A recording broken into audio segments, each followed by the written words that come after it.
जय जय जय जय भीम, जय जय जय जय जय भीम,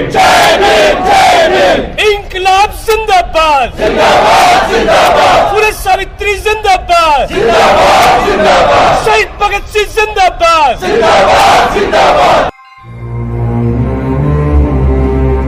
ಸರ್, ಅಂಬೇಡ್ಕರ್ ಬಗ್ಗೆ ನಮಗೇನು ಗೊತ್ತು? ಅಂಬೇಡ್ಕರ್ ಬಗ್ಗೆ D.R. ಅಂಬೇಡ್ಕರ್ ಅವರ ಗೊತ್ತಿಲ್ಲ ಸರ್. ನಮ್ಗೆ ಗೊತ್ತಿರೋ ಪ್ರಕಾರ ಕಾನ್ಸ್ಟಿಟ್ಯೂಷನ್ ಬರ್ದಿದ್ದು ಅವರೇ ಅಂತ ಗೊತ್ತು. ಆ್ಯಂಡ್ ಅದು ಬಿಟ್ಟರೆ ಇವ್ರು ಕೀಳು ಜನ ಅವ್ರಿಗೆಲ್ಲ ಸ್ವಲ್ಪ ಫೆಸಿಲಿಟೀಸ್ ಮಾಡಿಕೊಟ್ಟಿದ್ದು ಗೊತ್ತು. ಅದು ಬಿಟ್ಟರೆ I don't know anything about much more about that. ಈ ದೇಶವನ್ನ ಹೊಸದಾಗಿ ಕಟ್ಟೋ ಶಕ್ತಿ ನಮ್ಮ ಭೀಮರಾವಿಗೆ ಮಾತ್ರ ಇರೋದು. ಈ ನೆಲದ ಕೊಳೆಯ ಹೊರೆ ಹೊತ್ತುತ್ತಾ ಅಲ್ಲು ಮರುಗದೆ ಬೆಳಗುತ್ತಾ ಪ್ರತಿ ಜನರಿಗೂರುಗೋಲಾಗುತ್ತಾ ನಿಂತ ನೋಡುವವನು. डॉक्टर अंबेडकर जी का contribution in Indian economics is a बहुत बड़ा है.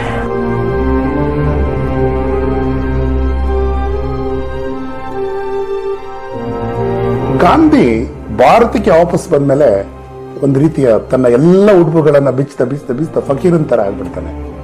ಆದ್ರೆ ಒಂದು ಜೋಪಡಿ ಪಟ್ಟಿಯಲ್ಲಿ ಒಂದು ಸ್ಲಮ್ನಲ್ಲಿ ಹುಟ್ಟಂತ ಅಂಬೇಡ್ಕರ್ ಇಡೀ ತನ್ನ ಮೈ ತುಂಬ ಮುಗಿಲನ್ನೇ ಒದ್ಕೊಳ್ಳುವಂತ ಒಂದು ನೀಲಿ ಸೂಟನ್ನ ಧರಿಸ್ತಾನೆ.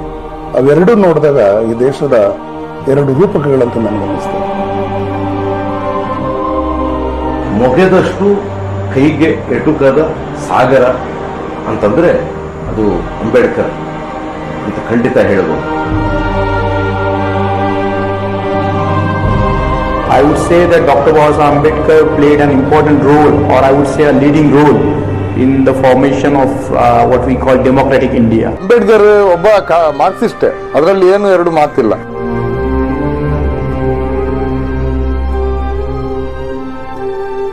ರಾಜಕೀಯ ಸ್ವಾತಂತ್ರ್ಯ ಬಂದರೆ ಸಾಲದು, ಈ ದೇಶದಲ್ಲಿ ಸಾಮಾಜಿಕ ಸ್ವಾತಂತ್ರ್ಯ ಬರಬೇಕು. ಸಾಮಾಜಿಕ ಸ್ವಾತಂತ್ರ್ಯ ಬರದೆ ಇಲ್ಲಿ ಒಂದು ಸಮಾನತೆ ಮತ್ತು ಸ್ವಾತಂತ್ರ್ಯ ಎಲ್ಲ ಪ್ರಜೆಗಳಿಗೂ ಇರಬೇಕಾದ ಸಮಾನತೆ ಮತ್ತು ಸ್ವಾತಂತ್ರ್ಯ ಸಾಧ್ಯ ಆಗೋದಿಲ್ಲ ಅಂತ ಹೇಳ್ತಾ ಇದ್ರು.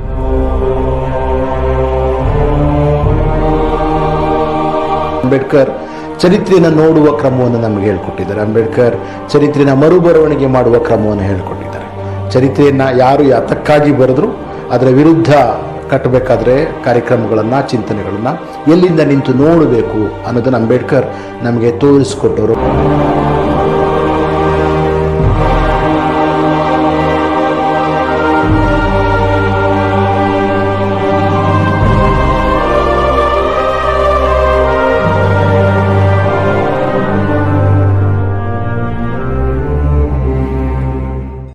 Bharat Ratna Baba Saheb doctor B.R. ಅಂಬೇಡ್ಕರ್. ಹೆಸರು ಕೆಲವರಲ್ಲಿ ಸ್ಫೂರ್ತಿಯನ್ನು, ಕೆಲವರಲ್ಲಿ ಆಸಕ್ತಿಯನ್ನು ಮತ್ತು ಕೆಲವರಲ್ಲಿ ದ್ವೇಷವನ್ನು ಉಕ್ಕಿಸುತ್ತದೆ. ಆದರೆ ಬಾಬಾ ಸಾಹೇಬರ ಬಗ್ಗೆ ನಮಗೆ ಎಷ್ಟು ಗೊತ್ತು ಅನ್ನೋ ಪ್ರಶ್ನೆಗೆ ಯಾರಲ್ಲೂ ಉತ್ತರವಿಲ್ಲ. ಒಬ್ಬ ಮನುಷ್ಯ ತನ್ನ ಜೀವಿತ ಅವಧಿಯಲ್ಲೇ ಒಂದು ಕ್ಷೇತ್ರದಲ್ಲಿ ಸಾಧನೆ ಮಾಡೋದರಲ್ಲೇ ತನ್ನ ಇಡೀ ಜೀವನವನ್ನು ಸವೆದಿರುತ್ತಾನೆ. ಅಂಥದ್ರಲ್ಲಿ ಒಬ್ಬ ಲಾಯರ್ ಆಗಿ, ಒಬ್ಬ ಶಿಕ್ಷಣ ತಜ್ಞನಾಗಿ, ಒಬ್ಬ ಆರ್ಥಿಕ ತಜ್ಞನಾಗಿ, ಒಬ್ಬ ಸಂಪಾದಕರಾಗಿ ಹಾಗೂ ಇಡೀ ಭಾರತ ದೇಶದ ಭಾಗ್ಯ ವಿಧಾತನಾಗಿ ಬೆಳೆದಂತಹ ಈ ದೈತ್ಯ ಪ್ರತಿಭೆಯ ಬಗ್ಗೆ ನಾವು ತುಂಬ ಕಡಿಮೆ ತಿಳಿದುಕೊಂಡಿದ್ದೇವೆ. ಈ ಸಾಕ್ಷ್ಯಚಿತ್ರವು ಬಾಬಾ ಸಾಹೇಬರ ಪ್ರತಿಭೆ ಹಾಗೂ ಅವರ ಕೊಡುಗೆಗಳನ್ನು ದಾಖಲಿಸುವುದಕ್ಕಿಂತ ಹೆಚ್ಚಾಗಿ ಆಧುನಿಕೋತ್ತರ ಕಾಲಘಟ್ಟದಲ್ಲಿ ಅಂದರೆ 2000 ಇಸವಿಯ ನಂತರ ನಿರಂತರವಾಗಿ, ನಿಧಾನವಾಗಿ, ಗಟ್ಟಿಯಾಗಿ ನೆಲೆ ನಿಂತು ಹಾಗೂ ಎಚ್ಚೆತ್ತುಕೊಳ್ಳುತ್ತಿರುವಂತಹ ಅಂಬೇಡ್ಕರ್ ವಾದದ ಬಗ್ಗೆ ಒಂದು ಸ್ಥೂಲ ನೋಟ ಸಾಧ್ಯವೇ ಎಂದು ಪರೀಕ್ಷಿಸಿ.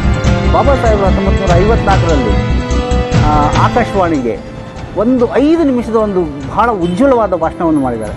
ಅದರಲ್ಲಿ ಬಾಬಾ ಸಾಹೇಬರು ಹೇಳ್ತಾರೆ, ಸ್ವಾತಂತ್ರ್ಯವಿಲ್ಲದೆ ಸಮಾನತೆಗೆ ಅರ್ಥವಿಲ್ಲ, ಸಮಾನತೆ ಇಲ್ಲದೆ ಸ್ವಾತಂತ್ರ್ಯಕ್ಕೆ ಅರ್ಥವಿಲ್ಲ. ಆದರೆ ಸ್ವಾತಂತ್ರ್ಯ ಮತ್ತು ಸಮಾನತೆ ಎರಡೂ ಸಫಲ ಆಗಬೇಕು ಅಂದರೆ ಈ ಸಮಾಜದಲ್ಲಿ ಸಹಬಾಳ್ವೆ ಇರಬೇಕು. ಸಹಬಾಳ್ವೆ ಅಂದರೆ ಏನು? ಸಹಬಾಳ್ವೆ ಅಂತಂದರೆ ನಾವು ಭಾಳ ರಮ್ಯವಾಗಿ ಒಬ್ಬರು ಇನ್ನೊಬ್ಬರನ್ನ ಸಮಾನವಾಗಿ ಕಾಣೋದು ಅಂತಲ್ಲ, ಅಥವಾ ಇನ್ನೊಬ್ಬರಿಗೆ ಕರುಣೆ ತೋರಿಸೋದು ಅಂತಲ್ಲ.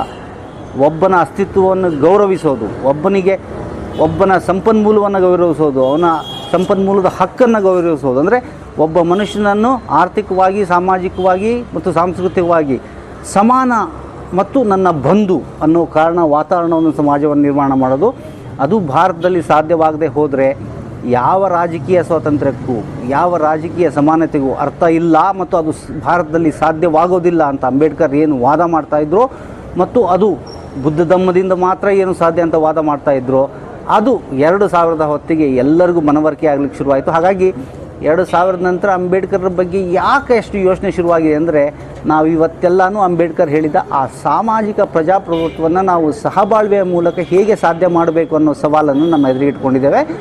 ಅದು ದಿನೇ ದಿನೇ ಈ 2000 ನಂತರದ 10 ವರ್ಷಗಳಲ್ಲಿ ದಲಿತರ ಮೇಲೆ ಮತ್ತು ಆದಿವಾಸಿಗಳ ಮೇಲೆ ಮತ್ತು ಈ ಇಡೀ ನಮ್ಮ ಸಮಾಜದ ಬಡವರ್ಗದ ಮೇಲೆ ನಡೀತಿರೋ ಅತೀವ ಹಿಂಸೆ ಏನಿದೆಯಲ್ಲ, ಅದು ಜಾಗತೀಕರಣದಿಂದ ಆಗಿರ್ಬೋದು ಅಥವಾ ಹಿಂದುತ್ವದಿಂದ ಆಗಿರ್ಬೋದು ಮತ್ತು ಅಥವಾ ಜಾತಿ ತಾರತಮ್ಯದಿಂದ ಆಗಿರ್ಬೋದು, ಎಂಥ ಬಗೆಯ ಹಿಂಸೆಗಳು ನಡೀತಾ ಇದೆ ಅಂತ ನಾವೆಲ್ಲ ಕಾಣ್ತಾ ಇದ್ದೇವೆ.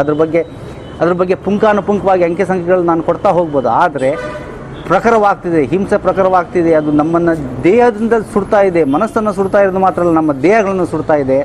ಇಲ್ಲಿ ಸಾಮಾಜಿಕ ಪ್ರಜಾಪ್ರಭುತ್ವ, ಸಹಬಾಳ್ವೆ, ನಿಜವಾದ ಸಹಬಾಳ್ವೆ, ಸಂಪನ್ಮೂಲದ ಹಂಚಿಕೆಯ ಸಹಬಾಳ್ವೆ, ಅಧಿಕಾರದ ಹಂಚಿಕೆಯ ಸಹಬಾಳ್ವೆ ಮತ್ತು ಮನುಷ್ಯನನ್ನಾಗಿ ಗೌರವದಿಂದ ಕಾಣುವ ಸಹಬಾಳ್ವೆ, ಒಂದು ಸಾಮಾಜಿಕ ಪ್ರಜಾಪ್ರಭುತ್ವದ ಒಂದು ರಾಜಕೀಯ ಮಾರ್ಗವನ್ನು ನಾವು ಹುಡುಕೊಳ್ಳದೆ ಹೋದರೆ ಈ ಭಾರತ ಒಂದು ವಿಧ್ವಂಸಕ ರಾಷ್ಟ್ರವಾಗುತ್ತೆ. ಮಾತ್ರ ಅಲ್ಲ, ಈ ಭಾರತ ಒಂದು ವಿಕ್ರಾಂತವಾದ, ಅಂದರೆ ತುಂಡು ತುಂಡಾಗಿ ಹೋಗುವ ಒಂದು ರಾಷ್ಟ್ರವಾಗುತ್ತೆ ಅಂತ ಅಂಬೇಡ್ಕರ್ ಸಂವಿಧಾನವನ್ನು ನಮಗೆ ಭಾರತದಲ್ಲಿ ಕೊಡೋ ವೇಳೆ ಏನು ಹೇಳಿದ್ರು, ಆ ಮಾತು ಇವತ್ತು ನಿಜವಾಗ್ತಾ ಇದೆ. Because he was the only person who was talking about democracy in India since he began his public life in 1920s. So from that time onwards, the single goal of his life was to make this country a democratic country, and that is why he fought tooth and nail against all forms of enemies of the democracy. For example, the caste system is an enemy of the democracy. You cannot have democracy and the caste system at the same time. So the greatness of Baba Saheb Ambedkar lies in his idea of India, the vision of India. While different leaders have the different ideas of India, like for example Gandhi was talking about the idea of India which was based on the Hindu scriptures, Rama Rajya, and the other people were talking about the communist India and all different forms of India, Hindu India, but it was only Baba Saheb Ambedkar who was talking about human India, a true country which will serve the citizens of this nation. Ambedkar ಚರಿತ್ರೆಯನ್ನು ನೋಡುವ ಕ್ರಮವನ್ನು ನಮಗೆ ಹೇಳ್ಕೊಟ್ಟಿದ್ದಾರೆ. ಅಂಬೇಡ್ಕರ್ ಚರಿತ್ರೆಯನ್ನು ಮರುಬರವಣಿಗೆ ಮಾಡುವ ಕ್ರಮವನ್ನು ಹೇಳ್ಕೊಟ್ಟಿದ್ದಾರೆ. ಚರಿತ್ರೆಯನ್ನು ಯಾರು ಯಾತಕ್ಕಾಗಿ ಬರೆದ್ರು ಅದರ ವಿರುದ್ಧ ಕಟ್ಟಬೇಕಾದ್ರೆ ಕಾರ್ಯಕ್ರಮಗಳನ್ನು, ಚಿಂತನೆಗಳನ್ನು ಎಲ್ಲಿಂದ ನಿಂತು ನೋಡಬೇಕು ಅನ್ನೋದನ್ನು ಅಂಬೇಡ್ಕರ್ ನಮಗೆ ತೋರಿಸಿಕೊಟ್ಟವರು. ಮತ್ತು ಒಂದು ಸಂಸ್ಕೃತಿಯನ್ನು ಆಳ್ತಾ ಇರುವ ಪಠ್ಯಗಳನ್ನು ಹೇಗೆ ವಿಮರ್ಶೆ ಮಾಡಬೇಕು. ಅಂಬೇಡ್ಕರ್ ಅವರ ಒಂದು ಪ್ರಖ್ಯಾತ ಪುಸ್ತಕ ರಿಡ್ಲ್ಸ್ ಇನ್ ಹಿಂದೂಯಿಸಮ್, ಹಿಂದೂ ಧರ್ಮದ ಒಗಟುಗಳು ಅಂತ. ಈ ಪುಸ್ತಕದ ಮೂಲಕ ಪ್ರಾಚೀನ ಪಠ್ಯಗಳನ್ನು ನೋಡುವ ಕ್ರಮವನ್ನು ಅಂಬೇಡ್ಕರ್ ನಮಗೆ ಕಲಿಸಿಕೊಟ್ರು. ಅದರಲ್ಲೂ ಕೂಡ ಚಿಕಿತ್ಸಕವಾಗಿ ಹೇಗೆ ನೋಡಬೇಕು, ವಿಮರ್ಶಾತ್ಮಕವಾಗಿ ಹೇಗೆ ನೋಡಬೇಕು. ಕೆಲವು ಪಠ್ಯಗಳು ಸಂಸ್ಕೃತಿಯಲ್ಲಿ ಜನರ ಮನಸ್ಸನ್ನು ಆಳ್ತಾ ಇರ್ತವೆ. ಇವುಗಳನ್ನು ನಾವು ತುಂಬ ಎಚ್ಚರಿಕೆಯಿಂದ ನೋಡಬೇಕು. ಅದಕ್ಕೆ ಬಾಬಾ ಸಾಹೇಬ್ ಅಂಬೇಡ್ಕರ್ ಅವರು ಸಂಸ್ಕೃತವನ್ನು ಕಲಿತು ಈ ಪಠ್ಯಗಳನ್ನು ಓದೋದಕ್ಕೆ ಆರಂಭ ಮಾಡಿದರು. ನಾನು ವಿಶ್ವವಿದ್ಯಾಲಯದಲ್ಲಿ ರಿಸರ್ಚ್ ಮೆಥಡಾಲಜಿಯನ್ನು ಚರ್ಚೆ ಮಾಡ್ತಾ ಇರಬೇಕಾದ್ರೆ ಯಾತಕ್ಕೆ ನಾವು ಮೂಲ ಪಠ್ಯಗಳನ್ನು ಹತ್ತಿರದಿಂದ ಓದಬೇಕು ಮತ್ತು ಮೂಲ ಪಠ್ಯಗಳನ್ನು ಎಚ್ಚರಿಕೆಯಿಂದ ಓದಬೇಕು ಅನ್ನೋದಕ್ಕೆ ನಾನು ಅಂಬೇಡ್ಕರ್ ಅವ್ರನ್ನ ಒಂದು ಕಡೆ ಇಟ್ಟಿರ್ತೀನಿ. ಕೆಲವು ವರ್ಷಗಳ ಹಿಂದೆ ನಾನೊಂದು ಪಠ್ಯವನ್ನು ರೂಪಿಸಿಕೊಂಡೆ ವಿದ್ಯಾರ್ಥಿನಿಯರಿಗೋಸ್ಕರ.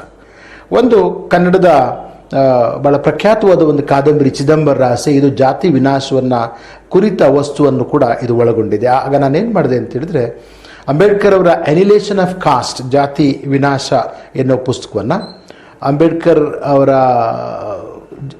ಜಾತಿ ವಿನಾಶ ಪುಸ್ತಕವನ್ನು ಚಿದಂಬರ ಜೊತೆಗೆ ತೌಲನಿಕವಾಗಿ ಒಂದು ಅಧ್ಯಯನ ಮಾಡಿ ನಾನು ತೋರಿಸೋದಕ್ಕೆ ಶುರು ಮಾಡಿದೆ. ಇದು ವಿದ್ಯಾರ್ಥಿಗಳ ಮಧ್ಯೆ ಅಂಬೇಡ್ಕರ್ ಅವರ ಚಿಂತನೆಗಳನ್ನು ಕನ್ನಡ ಸಾಹಿತ್ಯದ ಸಂದರ್ಭದಲ್ಲಿ ಗ್ರಹಿಸೋದಕ್ಕೆ ಸಹಾಯ ಮಾಡಿತು.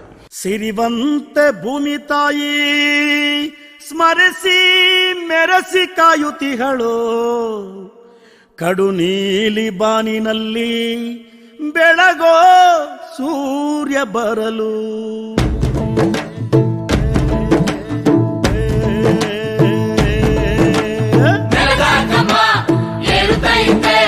ಖುಷಿಯಾಗಲೇ ಮೀರುತ್ತೈತೆ,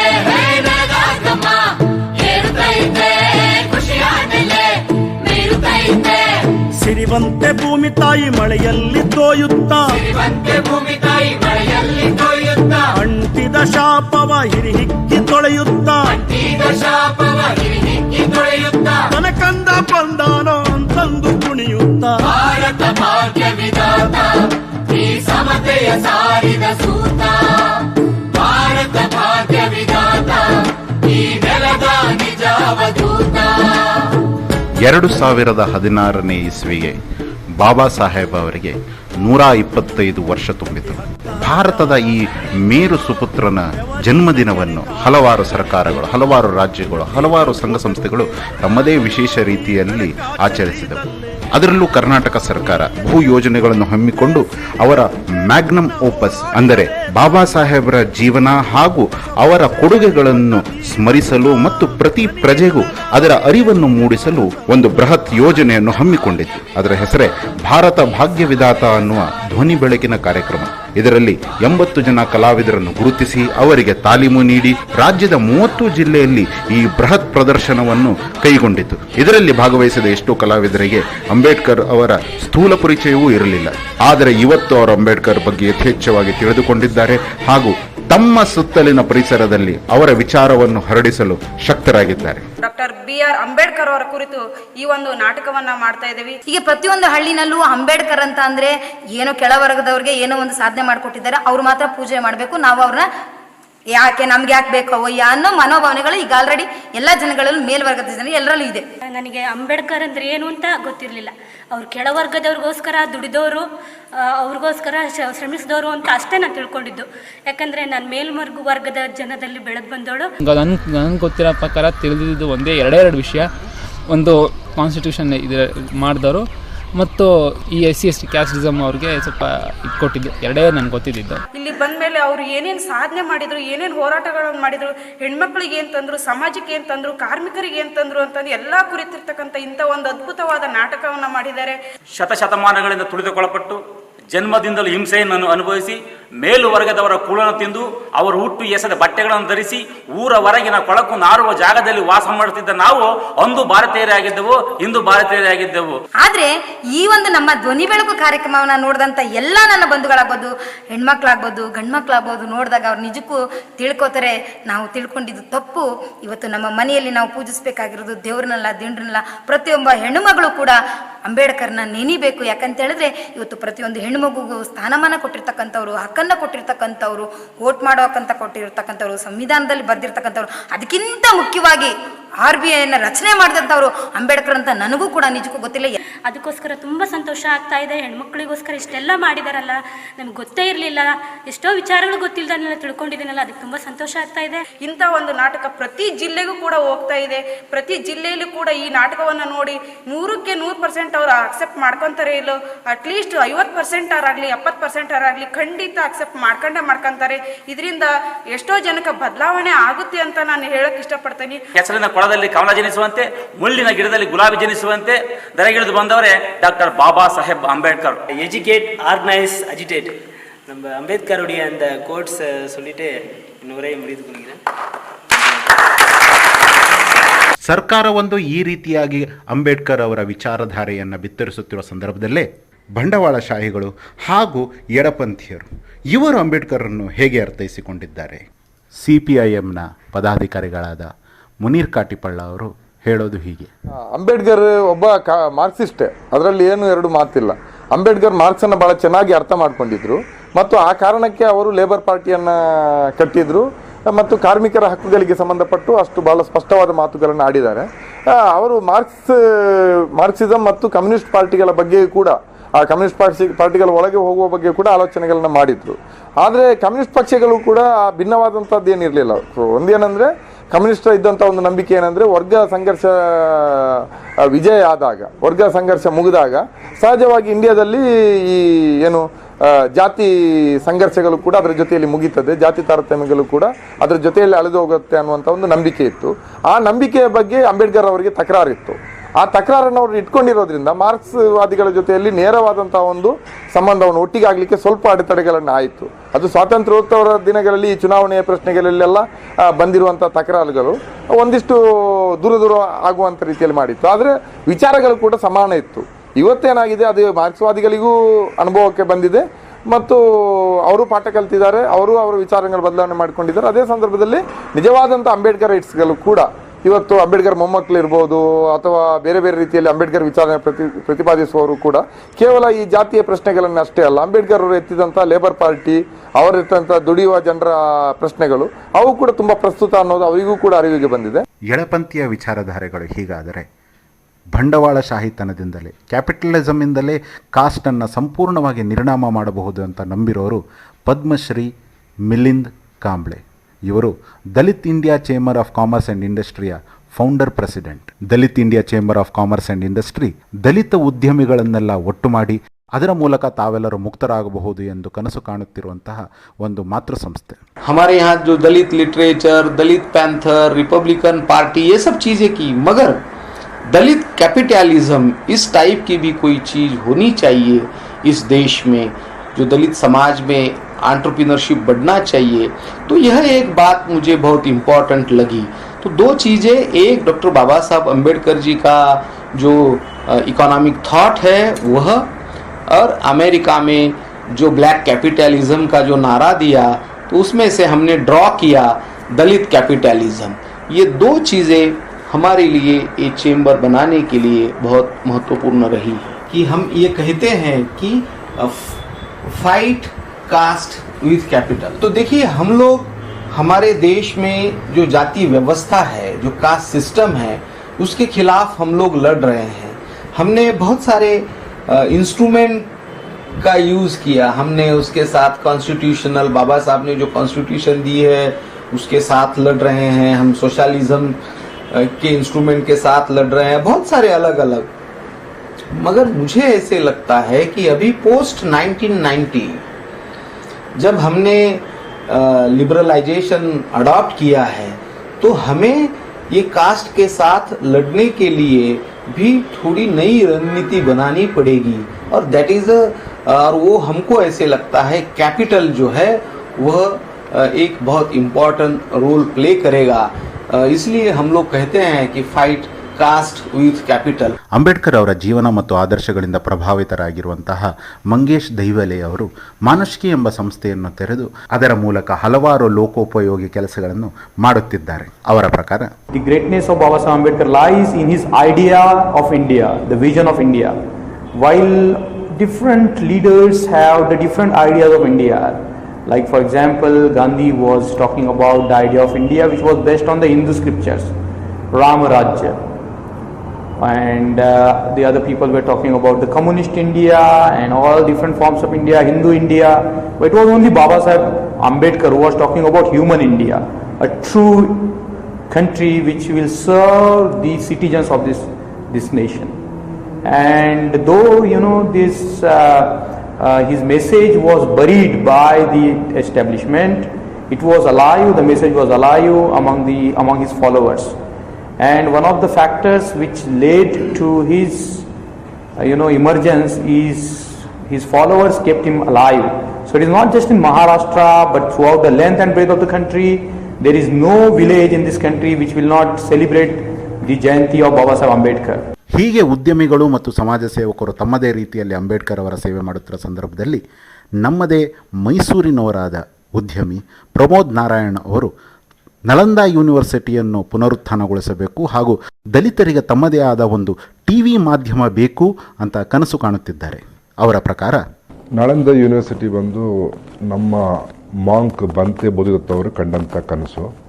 ಅಂದರೆ ಬುದ್ಧಿಸ್ಟ್ ಯೂನಿವರ್ಸಿಟಿಯಾಗಿ ಒಂದು ವಿಶೇಷವಾಗಿ ಬುದ್ಧಿಸ್ಟ್ ಎಜುಕೇಷನ್ ಮತ್ತು ಬುದ್ಧರ ಕೆಲವು ತತ್ವಗಳು ಮತ್ತು ಫಿಲಾಸಫಿಗಳೇನಿತ್ತು ಅದನ್ನು ಎಕ್ಸ್ಕ್ಲೂಸಿವ್ ಆಗಿ ಅದೇ ಯೂನಿವರ್ಸಿಟಿಲಿ ಟೀಚ್ ಮಾಡಬೇಕು ಅಂತ ಬಂತೆ ಬೋಧಿದತ್ತವರು ಅದನ್ನು ಒಂದು ದಿವಸ ಯೋಚನೆ ಮಾಡಿದ್ರು.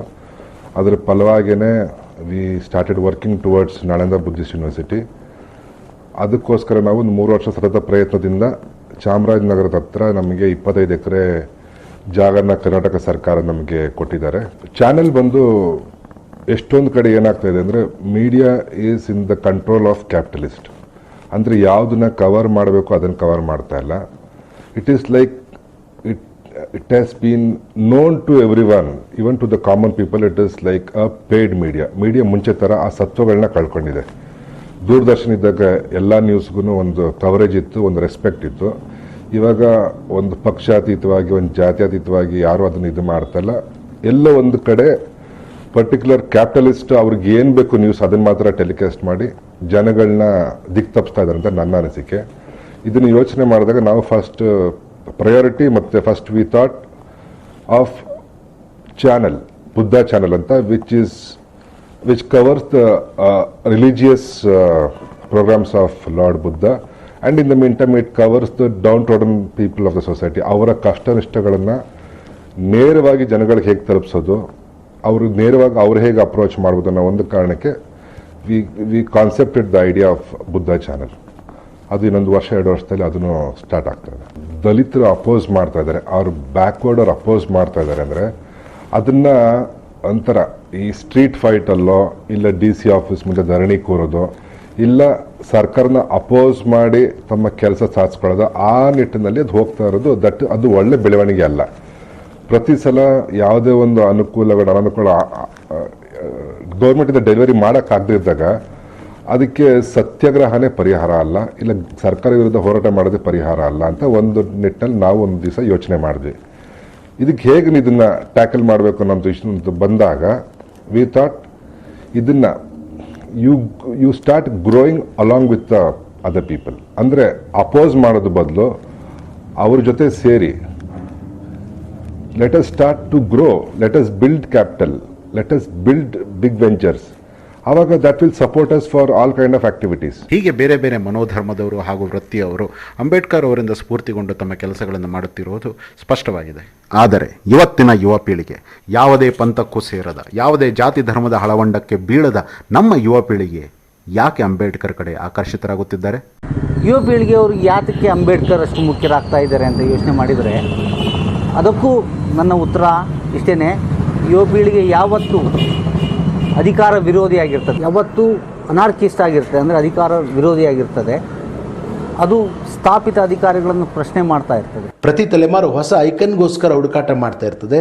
ಅಂಬೇಡ್ಕರ್ ಅವರಲ್ಲಿ ಅವರು ಕಂಡುಕೊಂಡಿರಬಹುದಾದದ್ದು ಆ ರೀತಿ ಒಂದು ಆ್ಯಂಟಿ ಎಸ್ಟಾಬ್ಲಿಷ್ಮೆಂಟ್ ಆದ ಗುಣ, ವ್ಯವಸ್ಥೆಯ ವಿರೋಧಿ ಗುಣ ಯಾರಲ್ಲಿ ಇರುತ್ತೋ ಅವರು ಸರ್ವಕಾಲಕ್ಕೂ ಆಕರ್ಷಣೆಯನ್ನು ಪಡೆದಿರ್ತಾರೆ. ಅಂಬೇಡ್ಕರ್ ಅವರಲ್ಲಿ ಯಾವುದೇ ವಲಯವನ್ನು ಮತ್ತು ಯಾವುದೇ ಸರ್ಕಾರವನ್ನು ಮತ್ತು ಯಾವುದೇ ಪಕ್ಷವನ್ನು ಮತ್ತು ಸಮಾಜದ ಯಾವುದೇ ದೈತ್ಯ ಶಕ್ತಿಯನ್ನು ಎದುರಿಸುವ ಒಂದು ದೊಡ್ಡ ಛಾತಿ ಇತ್ತು ಮತ್ತು ಅದಕ್ಕೆ ತಕ್ಕ ಬೌದ್ಧಿಕ ಸಿದ್ಧತೆ ಇತ್ತು.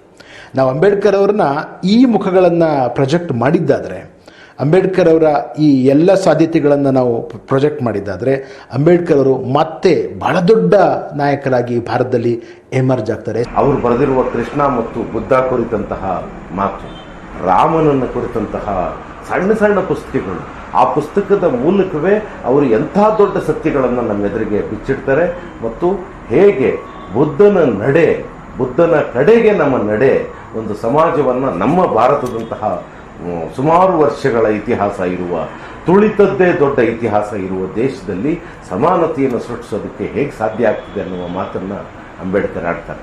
ಈ ಹಿನ್ನೆಲೆಯಲ್ಲಿ ಅಂಬೇಡ್ಕರ್ ನಮಗೆ ಅತ್ಯಂತ ಪ್ರಮುಖ ಮತ್ತು ಅಗತ್ಯವಾದ ಒಬ್ಬ ವ್ಯಕ್ತಿಯಾಗಿ, ಒಂದು ತತ್ವವಾಗಿ, ಒಂದು ಬೃಹತ್ ಶಕ್ತಿಯಾಗಿ ನಮ್ಮೆದುರಿಗಿದ್ದಾರೆ ಅಂತ ಹೇಳೋಕ್ಕೆ ಇಷ್ಟಪಡ್ತೇನೆ. ತಾನು ಉರಿದು ಬೇರೆಯವರಿಗೆ ಬೆಳಕಾಗಿ ನಿಂತಹ ಮಹಾಶಕ್ತಿಯೇ ಭಾರತ ರತ್ನ ಡಾಕ್ಟರ್ B.R. ಅಂಬೇಡ್ಕರ್.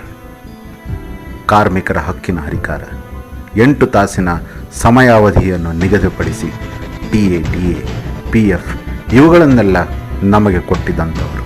ಸ್ತ್ರೀ ಸಮಾನತೆಗಾಗಿ ಹೋರಾಡಿ ಆಕೆಗೆ ಪ್ರತಿ ಉದ್ಯೋಗದಲ್ಲೂ ಹಾಗೂ ಶಿಕ್ಷಣದಲ್ಲೂ ಸಮಾನವಾದ ಅಧಿಕಾರ ಹಾಗೂ ಸ್ವಾತಂತ್ರ್ಯ ಬೇಕು ಎಂದು ಹೋರಾಡಿದವರು. ಜಾತಿ ಪದ್ಧತಿಯ ನಿರ್ನಾಮಕ್ಕೋಸ್ಕರ ನವ ಬುದ್ಧರಾದವರು. ಉದ್ಯಮಿಗಳು ಹೇಗೆ ನಡೆದುಕೊಳ್ಳಬೇಕು, ರಾಜಕೀಯ ನಾಯಕರು ಹೇಗೆ ನಡೆದುಕೊಳ್ಳಬೇಕು, ಸಮಾಜದ ಧುರೀಣರು ಯಾವ ರೀತಿ ನಡೆದುಕೊಳ್ಳಬೇಕು, ಶಿಕ್ಷಣ ವ್ಯವಸ್ಥೆ ಯಾವ ರೀತಿ ಇರಬೇಕು, ಒಂದು ಪರಿವಾರ ಯಾವ ರೀತಿ ನಡೆದುಕೊಳ್ಳಬೇಕು, ಇದೆಲ್ಲದರ ಬಗ್ಗೆ ಸ್ಪಷ್ಟ ಕಲ್ಪನೆ ಹಾಗೂ ಚಿತ್ರಣವನ್ನು ನಮಗೆ ನೀಡಿದಂಥವರು. ಇಂತಹ ಭರತಖಂಡದ ಸುಪುತ್ರನನ್ನು ಬರೀ ಜಾತಿಯ ಕಾರಣಕ್ಕೆ ಕೆಲವು ಮಂದಿಗೋಸ್ಕರ, ಕೆಲವು ಪಂಗಡಗಳಿಗೋಸ್ಕರ ಸೀಮಿತಗೊಳಿಸುವುದು ಮಹಾಪರಾಧ. ನಮ್ಮನ್ನು ಮುಕ್ತರನ್ನಾಗಿಸಿದ ಅಂಬೇಡ್ಕರ್ ರವನ್ನು ನಮ್ಮದೇ ಸಂಕುಚಿತ ಭಾವದಿಂದ ಮುಕ್ತರಾಗಿಸುವ ಜವಾಬ್ದಾರಿ ನಮ್ಮ ಮೇಲಿದೆ. ಇವರು ಕೋಟಿ ಕಂಗಳಲ್ಲಿ ಬೆಳಗುವ ಸೂರ್ಯ.